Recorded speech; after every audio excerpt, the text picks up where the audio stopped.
So in this video we're going to be putting the cam chain back on, adjusting the cam chain wheel seal in here, putting the head back on, torquing that down. I've got some new Allen bolts to go back in, got some new intake rubbers which we're going to put in, possibly front sprocket. I might put that on today. Also, if I get time, we'll do the valve clearances as well, so we'll set those up just so that we know all of the top end is done. So basically what I'm trying to do is just like do a couple jobs on it a day. It's taken me so long to get to this stage, so just trying to chip away at it. So if I do a couple jobs every day, no matter how small, it just keeps it moving forward.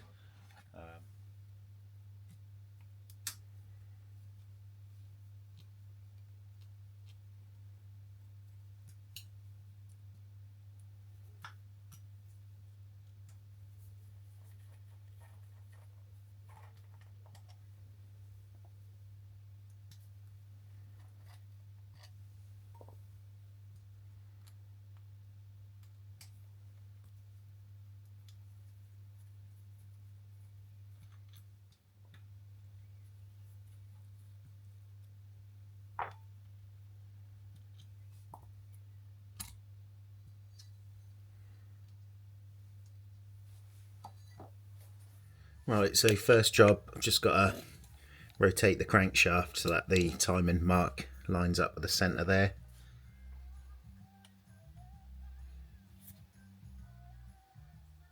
Now that's done, to rotate the camshaft sprocket so that these two lines are parallel to the mating surface of the head and the pip is in the upright position, which it is. And then back on.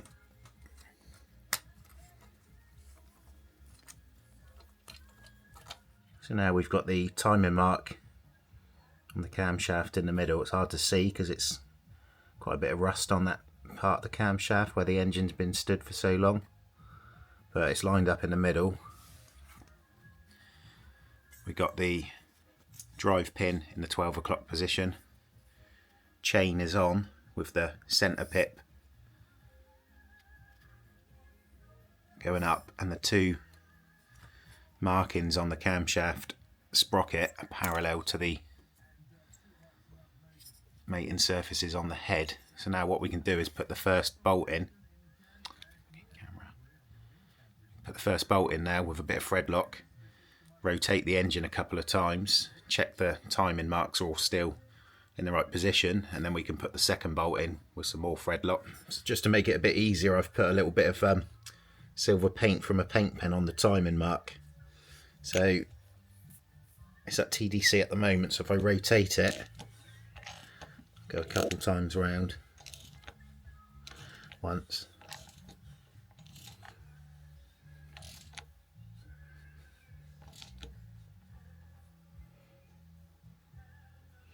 back again.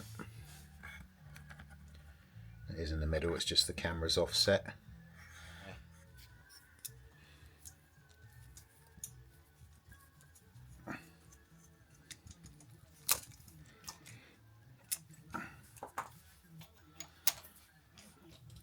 We can get to the next bolt.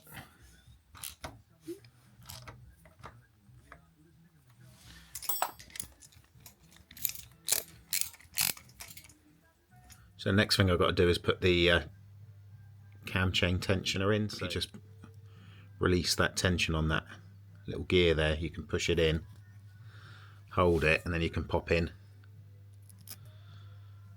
like a nail or a small Allen key into the hole, and that just holds it in position. So you just got to slide the chain guide down to there.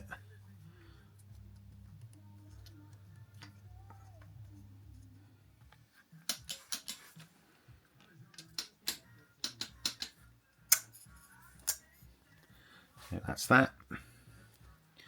And then what I'll do is I'll rotate the engine a couple more times and just make sure everything still is in time. So annoyingly, I've just gone to put the new crankshaft oil seal on. I ordered on eBay last week, and it's slightly different size to the one that I'd taken off, so I don't know if I've been sent the wrong one whether there's a different size seal for this bike on a different year, but I thought they were all the same. But anyway, I've kept the old one, which appears in pretty good condition, so I think I'm just going to put that one on for the time being, keep an eye on it. Obviously if it leaks then I'll change it, but I just want to get the head back on the bike today. So yeah, I'm just going to stick that one back on, pop that one back in the box and check to see if they've sent me the wrong one. A bit frustrating. Alright, so I've just put a little bit of lubrication on the inner lip of that seal. Just pop that back on carefully. Right, so I'm just going to put some gasket cement on the mating surfaces. So I've got some free bond in grey. Stick some of that on there. Just put a thin smear in, I don't need a lot.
So I've just rotated the engine so the timing mark for the left cylinder LT mark is visible in the timing window. So now we can check this side. Once we've done that side, we can rotate it around 180 degrees to the RT timing mark, and then we can do the other side.